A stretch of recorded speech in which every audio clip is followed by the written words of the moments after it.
Δεν είναι τυχαίο που αυτή η κοπέλα από το λιμάνι έγινε viral επειδή ο ρεπόρτερ του Sky της έδωσε το Instagram του στον αέρα. Αλλά μένω να σου πω την αλήθεια, άλλο μου έκανε μεγαλύτερη εντύπωση. Η ίδια παρέα αυτή που βλέπεις έχει εμφανιστεί λίγο πιο πριν και σε άλλο κανάλι. Ναι.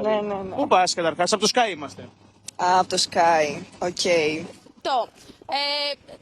Ιδανικά θα ήθελα τώρα να συνομιλήσω με κάποιον ταξιδιώτη, όμως μου είναι αρκετά δύσκολο.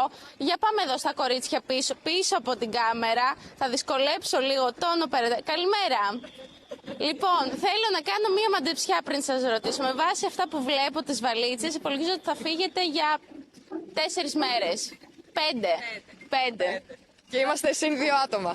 Είναι η βαλίτσα του ενός.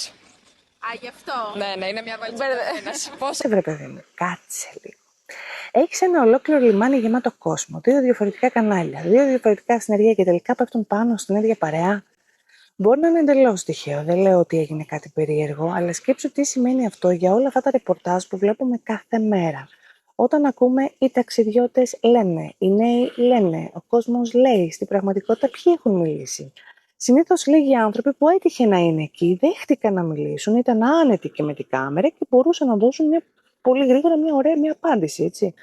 Και είναι απολύτως λογικό. Ο ρεπόρτερ έχει 2 λεπτάκια, δεν κάνει δημοσκόπηση ο άνθρωπος. Το θέμα είναι ότι εμείς πολλές φορές ξεχνάμε αυτή τη λεπτομέρεια. Ακούμε 2, 3, 5 ανθρώπους και μετά πολύ εύκολα μένει στο κεφάλι μας το έτσι σκέφτεται ο κόσμος. Ναι, αλλά ποιος κόσμος?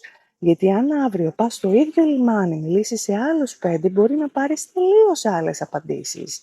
Και κάπως έτσι, μία μικρή επιλογή ανθρώπων μπορεί να μας δώσει την αίσθηση μιας πολύ μεγαλύτερης εικόνας. Δεν σημαίνει ότι το ρεπορτάζ είναι λάθος, σημαίνει απλά ότι άλλο αυτούς βρήκαμε και αυτούς ακούσαμε και άλλο αυτή είναι η άποψη του κόσμου.